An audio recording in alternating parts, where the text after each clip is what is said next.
Bom, nós vimos aí, né, uma pastora muito conhecida, nossa, uma mulher de Deus, mas a gente está aqui para conversar sobre atitudes, né? Não quero dizer se a pessoa é ou não é de Deus. Eu creio muito que a pastora Camila Barros é uma mulher de Deus. Bom, mas mediante esse vídeo em específico, né, no qual ela fala assim, meu pastor, ó, quanto custo... Por isso que eu falei, né? Era da capa, eu tenho que pegar a capa para poder falar bem como o nosso pastor. Quantos cultos mais você vai faltar para fazer plantão? Quantos congressos você vai deixar de vir para trabalhar? Como o pastor Jonas Ramos entende esta mensagem? Está correto ou não, meu pastor? Mestre, vou ser bem sincero para ti. O que se vê na internet é só esse pedacinho desse vídeo. É um corte, né? É um corte. A gente precisa pegar o que vem antes. Isso, pegar o que vem antes, pegar todo o contexto, né? Para a gente acabar não causando, né, qualquer tipo de confusão. Após isso aí que é o problema maior. Após essa fala dela, pegaram esse corte, porque existe muito provavelmente uma preocupação no crescimento espiritual da igreja, né? Então, na mensagem dela, ela com essa preocupação deve ter soltado isso, né? E essas palavras saíram até quando? Né? Até quando você vai fazer assim? Até quando eu acredito que é a desculpa? Até quando você vai criar desculpas, né, para poder vir à igreja? E eu sempre falo isso, mano, abrindo um adendo rapidinho, né, que a outra parte que é interessante, porque vão botar lá um valor, uma resolução de um lugar que ela foi que ultrapassa aí, né, os 100 mil reais. O custo que se teve e o valor que ela agregou para ela. Só que eu costumo dizer isso, mas as pessoas têm sua responsabilidade, ela não vai se isentar. Tá? E aqui abro um parêntese, a minha agenda já é curtinha, né? já curti, eu falo sempre, eu prego na igreja, né? Se convidou ou não convidou, amém. Hoje, inclusive, eu estou ministrando em Santa Cruz da Serra, aniversário de uma igreja lá.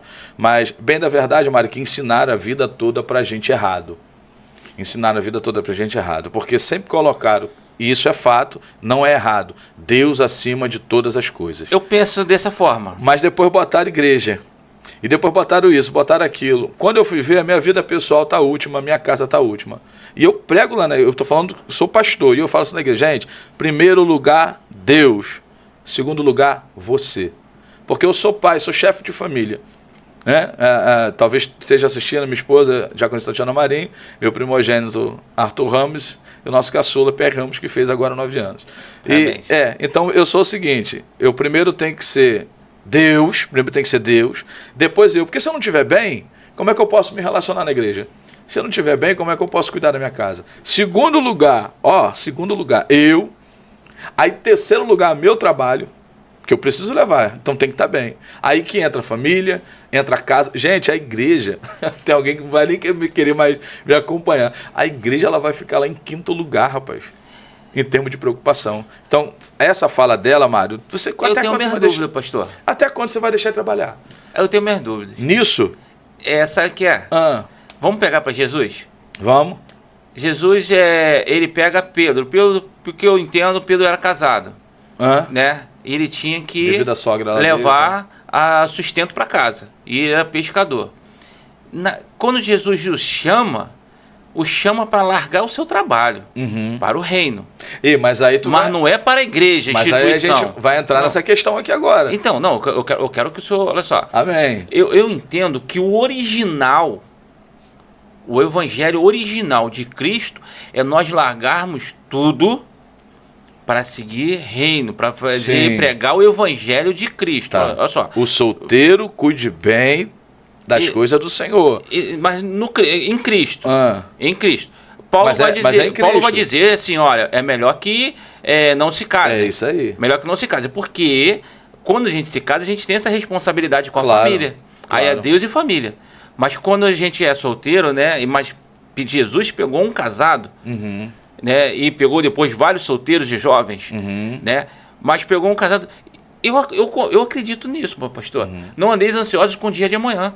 Eu acredito nisso. Só que lá atrás nós fomos modificando, evoluindo, ao chegar nos dias de hoje. Nos dias de hoje, eu não posso chegar e pregar uma coisa dessa ao largo do trabalho para seguir o reino de Deus. Porque ele tem uma família, uma responsabilidade. Ele acerta uma e erra outra. Porque agora ele larga a esposa, ele larga o filho para poder só seguir o reino, e aquelas pessoas ali vai fazer mal para aquelas pessoas no qual ele hoje convive. A gente só não pode abrir um parênteses, né, para as pessoas imaginarem que pode largar sua família e seguir a Cristo. Não, de forma alguma. Tem vários, eles estão ali, estão nas mediações ali da onde eles mesmos moravam. Então não tem como a gente ter um respaldo para dizer ele em casa, né? Pedro ia para sua casa. Vamos lá, gente. Ele porque a Bíblia ele não não cita. larga. A Bíblia não cita. Ele não larga. Ele foi lá na casa da sogra de Pedro. Ele não cita, tá bom? Que largou. Por muitas das vezes, quando ele. Vamos lá, Zaqueu, né? Hoje me convém pousar na tua casa. Ele vai para dentro da casa de Zaqueu. Outros, olha só como é que é. Um endemoniado de Gadara, deixa eu te seguir. Não, vai e volta para tua casa. Olha bem. Alguns ele mandando voltar para casa. Sim, né? outros tem números. Me segue. Entra, mas vai para tua casa, não passa na frente da aldeia. Então tem vários textos ele mandando. Outros vêm e me seguem. Na questão de Pedro, a gente não tem uma base para informar. Né? Pedro não vai largar a casa. Vamos lá, cuidado, né? Pedro não vai largar a casa. Eu falei heresia? Eu falei heresia? Não, eu tô falando, mas. Não, eu tô perguntando. Sim, porque eu falo assim, porque me traz essa dúvida. Mas é o cuidado. De Pedro, a gente subentende que ele é casado. Isso. E Jesus o busca. E na Bíblia, momento algum, mostra a mulher de Pedro. Ele ainda em convívio com a sua mulher. A única vez é que Jesus volta para curar sua sogra. Então, eu acho que existe um meio termo ali que eu fico em dúvida. Sim, eu estou falando, eu ainda acredito, entendeu, que muita coisa não está escrito lá, entendeu, que ele deve retornar, como alguns outros, entendeu, mas ficaria estranho, né, Pedro tem que largar tudo, até a sua própria família. Né? O Pedro empresário, vou falar que Pedro empresário. Pedro tinha lá, né, sua colônia de pescadores, né? Tinha os seus sócios lá, como é que é isso, né? A gente precisa ter um cuidado muito grande, né? Para que não se acha... A palavra não vai falar também que não andeis ansiosos com o dia de amanhã? Sim. Por que está se preocupando com aquilo que há de comer? Mas veja bem, a gente não está ansioso pelo dia de amanhã, não significa que a gente não vá se organizar. Sim. Tá bom? Eu tô te entendendo. Porque senão a pessoa fala que assim, não, Deus não vai cair. Do céu só cai o quê? Chuva, meteoro, granizo. Então a gente tem que ter um cuidado muito grande. Nesse ponto aí, é o que eu falo. Muitos pastores, muitos líderes, eu vou tocar num ponto muito importante, né? E aí? Tem que deixar de trabalhar? Não tem que deixar de trabalhar, não. Hoje gente. não. Tem que deixar de trabalhar, não. Até quando você vai fazer serão? Até quando você vai... Sim, e na hora que essa pessoa virar pro patrão dela e falar que assim, eu não vou não. Eu não vou para igreja, eu não vou para o trabalho hoje não. O patrão vai dizer, por quê? Porque meu pastor me colocou com a responsabilidade de dirigir o culto hoje. Sim. Aí a igreja, vou falar a minha igreja, tá? A minha igreja no sentido onde eu sou pastor, tá bom? Aí a igreja Ministério Rema não tem condições financeiras aquisitivas, aí você sai do teu trabalho. Não, sim. Né? Aí o patrão fala assim, eu vou te mandar embora. Tá bom, Deus que me colocou no ciclo de oração, ele vai me abençoar, vai abrir uma porta. Enquanto ele não abre a porta, a igreja não tem condição de te ajudar da forma que deveria. Vai ter ajuda, mas não da forma que você precisa. Sim. Necessita, carece. Aí o que vai acontecer, mano? Começa a murmuração, mas assim, mas quem mandou tu sair? Exatamente. Se tu não trabalhar, se eu não correr atrás. E sem falar o seguinte, né? Que a minha fé me leva a determinado local, mas eu não sei a fé do meu outro. É isso aí. Então... eu não posso impor a minha fé, aquilo que eu acredito, aquilo que eu posso fazer por mim e imputar no outro. Porque o outro, no momento que ele não alcançar, ele vai dizer que eu sou picareta, que ele é isso, que ele é aquilo outro. Então eu não posso. A gente, e hoje, muito provavelmente, a gente deve tocar muito na questão de Paulo. Né? Paulo, 2 Coríntios 11:8, ele não despojeia, ele falou às igrejas, recebendo salário. Olha só, para vós poder servir. Paulo está dizendo o seguinte nesse contexto, ele está sofrendo de várias acusações. A igreja de Corinto ela é terrível, né? Quando você pega a igreja de Corinto... sim, havia muitas falhas. Né? Aí, principalmente por ele não aceitou as questões financeiras, né, dos irmãos dali, o que vai acontecer? Né? Ele sabia que era uma igreja com muitos problemas. Só que 11:9 ele vai dizer o seguinte, estando entre vós, né, ao passar privações, não me fiz pesado a ninguém. Paulo está dizendo, eu estou aqui, estou no maior sufoco, mas ele não aceitou. Ele trabalhava, ele não aceitou. Né? Quando ele veio da Macedônia, ele fazia renda, né? Supriram quando ele vai da Macedônia até o que faltava. Né? Em tudo eu guardei e me guardei de ser pesado a vós. E outra, isso aqui é só um, tá bom? É só um. Ele trabalhava, como a gente sabe, né, fazendo tenda, e posto que era um dos meus ofícios, ele vai dizer, passou a morar com eles, e ali trabalhava na profissão que era de fazer tendas. Atos 18:3. Quando a gente fala desse assunto aí, vamos lá, Mário, eu particularmente, Pastor Jonas Ramos, eu faço um comercial aqui, Pastor Jonas Ramos sempre fala assim, Pastor Jonas Ramos, psicanalista clínico, eu sempre faço comercial. Se eu não sair e começar a viver, né, e a igreja sabe, pela misericórdia e grata infinita de Deus, Mário, hoje eu estou aposentado. Né? Deus me aposentou, já desde 2018 para 2019, Deus me aposentou. Mas entenda uma coisa, eu tenho que viver. Tá bom? Eu tenho que viver. Eu não sou pesado para a igreja. Se eu começar a sair e tiver que receber, eu tiver que estipular valores para a pregação, eu vou sofrer um problema muito grave, porque geralmente o itinerante, ele não para. Aonde que ele está tomando ceia? Eu sempre falo isso. Quando tu pega a agenda dos camaradas aí, ele está o mês todo dia numa igreja diferente. Se esse camarada, Mário, ele for solteiro, se ele for solteiro, isso é bacana. Se ele for solteiro, parabéns para ele. Mas eu não me vejo um cara casado na itinerância tendo meus 2 filhos. Sabe por quê? Eu vou ser um excelente pregador, mas vou ser um pai horrível, um péssimo pai. Sabe por quê? Eu vou estar me ausentando da minha família. Se eu tiver a minha agenda cheia, a semana, o mês, o ano todo, como é que meu filho fala comigo? Através de chamada de vídeo?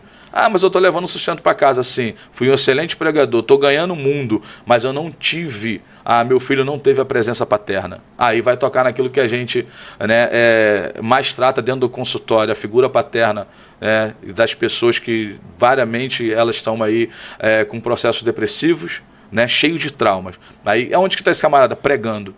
Pregando. Quando ele é solteiro, o caso dela aí vamos lá, toma ceia onde? Boa parte a pergunta qual a faculdade que estuda? Porque tem que estar presente nela. Então tem uma série de coisas.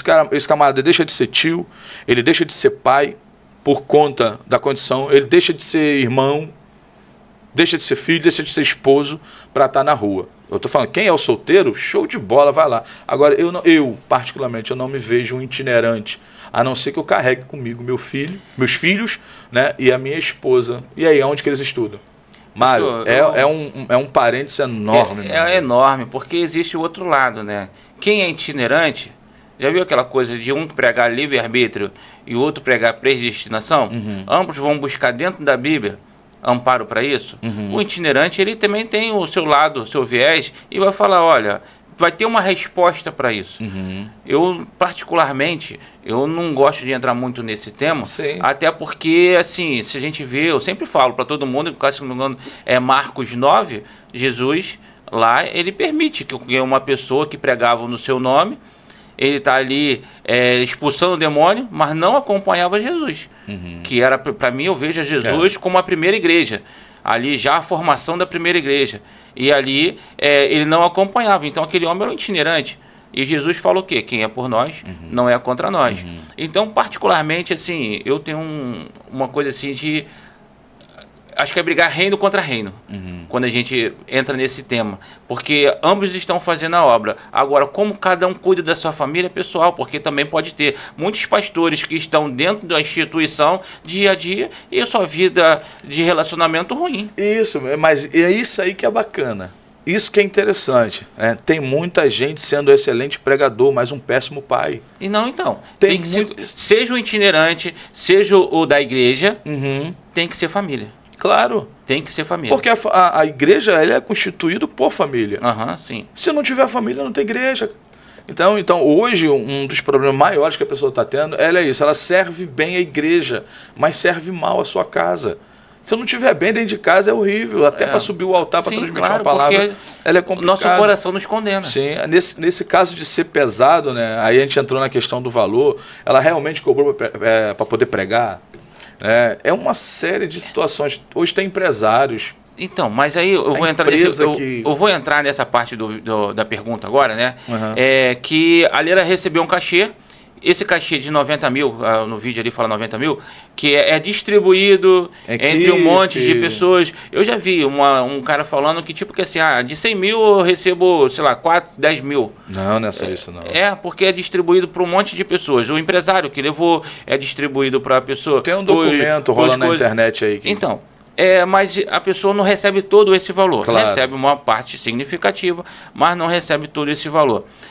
Mas aí, para levar a palavra de Deus, aonde o negócio eu viro empresa, porque assim, se uma igreja, Ministério Rhema, chamar para pregar, essas pessoas, vamos tirar aqui a Camila Barros, a pastora Camila Barros, sim, mas essas pessoas vão pregar a palavra de Deus? Mário, primeiro que não vai, porque a gente não tem esses valores. Não, mas para poder repassar. Pregar sem valor. Sim. Não, aí vai, com certeza é reino. É reino, entendeu? Se sou convidar hoje, qualquer cantor hoje, qualquer pregador hoje, até desses grandes, eles vão lá sem pagar? Tá, se eles vão, aí eu não sei. Agora, se eu permito como pastor da igreja... fruto. Se eu permito como pastor da igreja, é diferente. Eu vou mais além, vou pegar esses, tá? Pegar esses grandes. O senhor tem visto frutos dessas pessoas irem pregar em alguma coisa? Pessoas dando testemunho, olha, tal pessoa veio aqui e não cobrou nada. E essa pessoa é uma pessoa que, geralmente ali, nós temos tido frutos disso. Não. O senhor tem visto? Eu particularmente eu também não tenho visto. Entendeu? E tem alguns ainda que falam que não fazem, né? Que não pregam. Eu sou assim, mano. Eu sempre falo isso lá na igreja lá. Eu, particularmente, tá? E eu passo para a igreja. Eu quero chegar num ponto, num nível, de quando chegar alguém lá que for ministrar, o Senhor realmente tocar no nosso coração, né? E mostrar a necessidade, né? Que essa pessoa no momento está passando, e a gente poder ofertar, dar uma oferta generosa para ela. Mas a gente, por mais que seja pequenininho, dificilmente, Mário, um pregador passa lá na igreja e a gente não tem pelo menos o combustível para ajudar ele. E a gente, estou falando de uma igreja pequena, dentro de uma área que é uma comunidade. Dificilmente. Não, pastor, não, precisa não. Falei, meu amigo, eu aprendi a lei da semeadura. Quando eu semeio na tua vida, Deus também nos abençoa. Então acaba abençoando essa pessoa. E eu escuto falar que assim, pastor, eu vou em lugares aí que a nave da igreja é gigantesca. Eu não recebi nem metade dessa oferta que o Senhor me deu aqui hoje. Eu estou cansado de ouvir isso. Agora, na questão de pregar, na questão, você até falou aí do itinerante, dele viver para aquilo ali, não tem problema, eu não vejo problema algum, desde que ele não seja pesado. Eu não aceito, Mário, eu ofertar. Eu fui ministrar, não vou citar o nome, eu fui ministrar numa igreja, tem uns 2 anos isso, que passou antes de mim, na festividade da igreja, um cara renomado. Esse camarada cobrou 7 mil. No outro dia que eu fui pregar, e como é perto da minha casa, eu falei, cara, não existe não gastar nada. Eu gastei para vir aqui, eu gasto para ir em qualquer lugar. Tá? Então, necessitaria de uma oferta para um combustível. Só que o pastor nesse dia estava viajando, e era festividade da igreja. Quando o evangelista que me convidou foi pedir, o tesoureiro falou, não, o pastor está viajando, não pode liberar nada, era R$50. Eu não pedi, ele falou, não, eu vou te dar para tu botar o gás. Eu não pedi. Eu falei, homem de Deus, eu estou do lado de casa, eu vou embora, precisa não. Entendeu? Tá em paz, outro dia a gente vê isso. Ele falou, não vou. Ele se irou tanto, eu vou até guardar para não falar o nome do pregador, mas é famoso. Ele se irou tanto, e eu fiquei assim até metido, né? Falei, rapaz, tô no cartaz com fulano de tal. Eu fiquei um pouco metido. Eu falei que assim, ele se irou tanto que ele ficou assim, pastor, não aceito isso não. Fulano de tal veio aqui antes do senhor, cobrou 7 mil. As irmãs estão dentro da cantina se matando para fazer quentinha para vender, para poder pagar ele. E eu não tenho R$50 para dar para o senhor. Eu falei, bom, você vai se estressar ainda mais, porque eu estou indo embora. Larguei e fui embora, não fiquei esperando. Não, vamos aqui jantar com a gente, tem uma janta preparada. Aí eu falei, meu amigo, como é que tu janta depois de um negócio desse? Eu falei, não, minha família está me esperando. E nesse dia, infelizmente, eu não levei, que sempre eles me acompanham, né? E eu estava sozinho, entrei no meu carro, Mário, eu fui embora. Mas olha que ponto chegamos. A igreja sem condições quis bancar um valor exorbitante, né, que não condiz com a renda da igreja, e as irmãs estão se matando. Aí eu não aceito. Agora, você abençoar é uma coisa, mas o problema, eu costumo dizer, não está em quem cobra, Mário. O problema está em quem paga. Exatamente. Porque se existir igrejas que resolvem não pagar, esse camarada ou ele abaixa o valor dele ou ele não prega em lugar nenhum. Pastor, posso falar a minha opinião sobre essa situação? Sim. Eu acho que nós erramos ao assim, aquele que quer ofertar, amém. Isso. Aquele que quer ofertar, amém. Mas aquele que vai como convidado, primeiro ele tem que entender que ele é servo do Senhor, ele está sendo usado pelo Senhor para aquele talento que não é dele, é de graça, que é do Senhor. E aí ele está sendo usado, ele tem que estar feliz por estar em determinado local, por ter sido lembrado. Ponto 1. Ponto 2, eu posso ir com os meus recursos, eu posso ir, louvado seja o nome do Senhor. Eu não posso, então eu comunico àquela igreja, olha, eu recebi, é de alegria, mas eu não consigo chegar mediante ao meu orçamento não me permitir. Então, não é dizer assim, olha, eu só vou se você fizer isso. Não, é um contraponto. As pessoas, quando convidam, as pessoas falam assim, meu pastor, eu só vou se você me der. Não. É automático. Não, é colocar a carroça na frente dos bois. Eu gostaria muito de ir, mas eu preciso de pelo menos uma ajuda, uma oferta, para poder chegar. Quanto que é? A Uber é isso. Aí naquela conversa particular, vai dizer quanto que é, e a igreja vai se colocar na condição de poder ofertar ou não ofertar. Nós temos que ir para adorar o Senhor naquele local, seja como na zeladoria, seja como pregador, seja para quem vai ministrar ou para quem vai ficar sentado no banco. É um prazer que nós temos que ter por estar na casa do Senhor. As pessoas se frustram mediante a atitude do outro. Eu não fui para receber nada. Se não me deu nada, louvado seja o nome do Senhor. Eu fui e adorei o Senhor e voltei para minha casa feliz da vida, porque o Senhor me deu mais uma oportunidade de adorá-lo. E aí eu vou viver mais um dia para poder, assim, consequentemente. Eu acho que a frustração acontece muitas das vezes por esperarmos do outro aquilo que nós faríamos. Né? Eu vou chamar de uso dos dons, né? É o uso dos dons. Dentro disso, mano, estamos utilizando esse texto, né, de 1 Coríntios 9,13.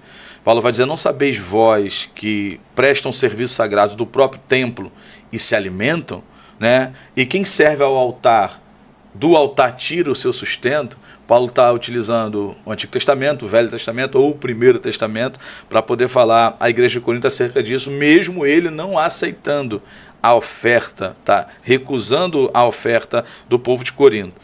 É bem da verdade, né? 9,14 ele também diz, assim ordenou também o Senhor aos que pregam o Evangelho que vivam do Evangelho. Usurpar é uma coisa, viver é outra. Tá bom? Agora, vamos lá, vamos ser bastante sinceros aqui, e depois que vão querer me bater, eu não estou nem aí. Mas, Mário, se cada lugar que eu fosse, me desse só o combustível, um exemplo, tá? Não fosse as ofertas aí de 5, 10 mil. Sim. Cada lugar que eu fosse, só vou te dar o combustível. Cada lugar que eu fosse, eu vou tirar uma oferta, essa oferta ela foi de R$5, de R$10. Quem estaria querendo viver do Evangelho? Então eu só quero viver do Evangelho porque o Evangelho também está me dando. Então eu só quero viver do altar, eu só quero realmente viver do templo, daquilo que é sagrado, porque daquilo que é sagrado é muito. E se for pouco?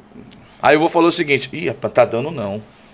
Tá dando não. Eu já ouvi de boca de pregador, entendeu? Já foi bom. Antigamente eu tirava até 7 contas aí por mês pregando. Hoje estão querendo dar R$50, R$100 de oferta. Tem escala, meu pastor. Tem reuniões aí de igrejas que fazem escala para, e nós temos aqui tipo assim um salário base. A pregação aqui, se eu for em determinado local, tem uma base para poder pedir a oferta que nós vamos chegar nessa igreja. É transformar reino a seu favor. E aí perde-se completamente o que é reino. Né? Eu sou a favor de que o pregador seja abençoado. Agora, a pergunta é, se ele quiser viver daquilo ali, se aquilo ali for pouco, eu duvido, no outro dia ele caça um trabalho. Eu abro um parênteses aqui, Mário, muito grande, não por estar pastor de igreja, mas eu abro um parênteses muito grande aqui. Aquele que quer de fato ser pastor de igreja com responsabilidade, eu acredito, Mário, que o pastor de igreja mesmo, esse pastor deveria ser sustentado pela igreja. Não estou defendendo a figura do pastor.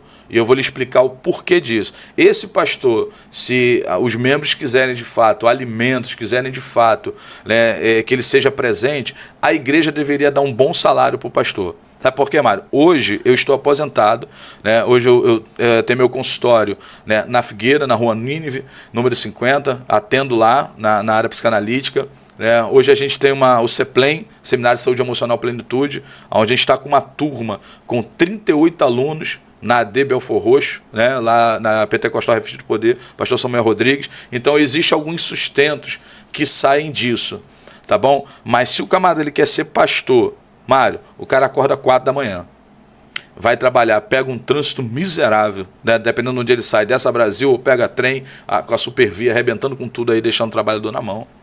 Aí ele sai, ele pega trem. Aí quando chega mais ou menos, ele só tem a hora do almoço, quando ele chega em casa é quase a hora do culto. Mário, a pergunta é, aonde que esse camarada teve tempo para preparar sermão? Eu estou falando sermão. Uhum. Aonde hoje eu tenho algumas ferramentas, eu tenho um tablet, tenho meu celular, eu escrevo à mão. A pergunta é, aonde que ele teve tempo para poder levar um alimento para a igreja? Sim, a qualidade dele de oferta à casa do Senhor acaba não sendo a mesma. Entende? Se ele não tivesse, ele só se dedicasse à obra do Senhor. O Ministério Rema está caminhando para 4 anos. Para 4 anos. Eu, durante 3 anos, eu esqueci o número de vezes que eu preguei. Eu prego quarto domingo, mas eu ainda, dentro dessa minha limitação com trabalho, né? Ainda tem a loja da minha esposa ainda, que a gente ajuda ela tomando conta. Então, eu encontro tempo para poder ler, para poder estudar. Os estudos do Ministério Rema é com slide, PowerPoint. Não é fácil, não é molinho você sentar e criar um PowerPoint. Você tem que digitar aquilo tudo, passar os slides. E é o pastor que faz? Eu que faço. Não é... Não. Eu que crio. Delegado... Não. Delega... Não. Eu que faço. Nós temos pessoas que dirigem os cultos. Todos os membros lá estão dirigindo o culto agora. Estão pregando, graças a Deus. Todos eles, né, fazem isso. Nós temos um presbítero lá também. Só que entenda o seguinte. Aonde que um pastor tem tempo, Mário, para dar um alimento sólido, um alimento que de fato seja nutritivo para a igreja, esse camarada não tem tempo? A gente precisa entregar com uma melhor qualidade, né, a nossa vida. Eu ouvi de um pastor que veio num outro podcast, eu admirei muito a atitude dele, que ele falou, olha, eu larguei meu emprego de diretor em uma determinada empresa para me dedicar melhor à igreja. E olha que ele não vai ganhar a mesma coisa como diretor lá.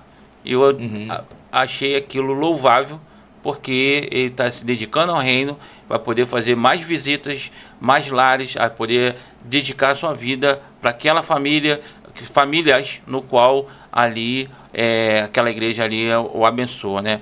Então, só para finalizar esse vídeo, uma pergunta, eu preciso de uma resposta rápida. O conjunto da obra, ela fala para os outros que as pessoas precisam ir mais à igreja, né? Precisam ir mais à igreja, trabalhar menos, que ela deixa de entender na mensagem ali rápida ali, mas por sua vez ela cobra bastante valores ali para pregar aquilo que ela acha que é certo, né? Não se torna uma hipocrisia do altar, aquela coisa de fariseu, onde eu lanço mensagens pesadas para que vocês carreguem, mas eu mesmo não faço? Sim. Só que como eu falei, né? A gente não posso entrar em detalhes que eu não tenho um vídeo completo, né? Pegaram essa partezinha dela, mas que não condiz com certeza. Certa vez, Mário, alguém vai perguntar, porque aí, claro, que não é o assunto, né? Mas veja bem, quem está necessitado no momento de trabalhar, de fazer serão, de perder culto, de não ir para culto, não é ela. Tá? É um ponto, mas eu não estou aqui generalizando também porque eu não conheço o vídeo. É a mesma coisa aquele ditado. Tem a mulher que está sendo espancada, está num relacionamento abusivo, o marido está batendo nela. Ela vai até o pastor, aí fala, pastor, me ajuda, meu marido está me batendo, isso é quase todo dia. Aí o pastor vira para ela e fala que assim, irmã, vai orar, Deus é poderoso para libertar ele. Cômodo. Claro, Deus é poderoso para libertar ele, assim como fez na minha vida, assim como faz na vida do montão, ele é poderoso para libertar, mas quem é que está apanhando? Não sou eu. Então é mais cômodo eu virar para você, mas continua orando o quê, gente? Então não sou eu que estou apanhando, porque se for na vez de realmente eu apanhar, seria que é oração? Ou seria que era da parte, era caso de separação? É só um exemplo, que é esse caso aí. Entendeu? Até quando tu vai fazer serão? Eu vou fazer serão até quando a minha necessidade disser que eu tenho que fazer. Entendeu? Claro. Eu acredito também que se eu estou fazendo serão, é porque Deus colocou essa oportunidade na minha vida. É isso aí. Hoje eu posso, mas semana retrasada no estudo, eu cheguei tarde na igreja porque eu fui atender o último paciente. E eu saí de lá 7h30, mas como é perto, Figueira, Vila Uruçaí, cheguei na igreja 8. O povo já estava lá desde as 7 me aguardando para dar o estudo. Entende? Aí eu falei que assim, cara, isso não vai acontecer mais. Mas eu posso fazer isso. Só vou atender no dia de estudo até as 18 horas. Porque se eu atender de 18, eu tenho que ir até as 19. Né? Porque são 50 minutos cada terapia. Então o que é que eu faço agora? Dia de sexta-feira, no dia do estudo, eu não atendo mais até mais tarde. Sim. Mas eu posso fazer isso. Estou deixando de quê? Não é só atendimento. Também é um valor, é dinheiro. Sim, sim. Eu abri mão disso para poder estar na igreja. Mas, Mário, eu posso fazer. Como eu já ouvi, eu não vou abrir mão disso. Mas tu não pode imputar em cima dos outros Claro aquilo que não. o pastor faz. Claro que não. Então, eu posso. Então, é o cuidado que nós temos que isso ter aí. de imputar aquilo que eu faço, aquilo que eu posso fazer na vida daquele que não pode fazer. É Então isso aí. devemos ter esse cuidado aí, que às vezes falamos e não percebemos, né? E como estamos no altar, e principalmente hoje, com a internet aí se divulga para um monte de pessoas, foge do contexto, aí acabamos aí passando por determinadas situações, né? Bom, mas trazemos aí, né, essas reflexões para que o Espírito Santo possa estar nos abençoando, trazendo reflexões diante da palavra de Deus. Não deixa de ler a palavra de Deus. Olha, ele falou algo que eu não concordo muito, mas vai para a palavra de Deus, vai orar, vai pedir ao Senhor, Deus vai responder aquilo que nós queremos ser na presença dele, porque não é a nossa verdade que tem que estar imperando, que seja a verdade verdadeira. Não, é a verdade de Cristo. Queremos seguir a verdade de Cristo. Aquele que segue a verdade de Cristo, quando tem confronto, ele para ser aquele homem que eu citei, que é o Nicodemos. Ele passa a ser um sacerdote que vivia sem cuspir no chão, mas ele para entender aquilo que Cristo está falando. Aí ele começa a estudar mais, aí ele começa a olhar com mais carinho, e aí começa agora a defender aquele que trazia a verdade.